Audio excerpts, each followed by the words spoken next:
Ito ang aking pangako, pag-ibig na di maglalaho.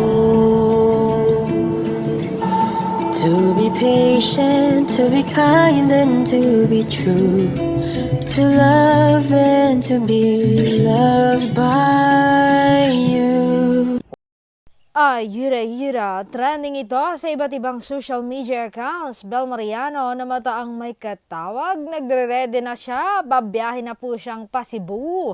Nandun po siya sa Ayala Mall Central, Black Garden Row, 5:30 p.m. Live na live niyong mapapakinggan si Bel dyan. Kakantahin niya po ang Anong Daratnan. Kaya sugod na mga taga Cebu.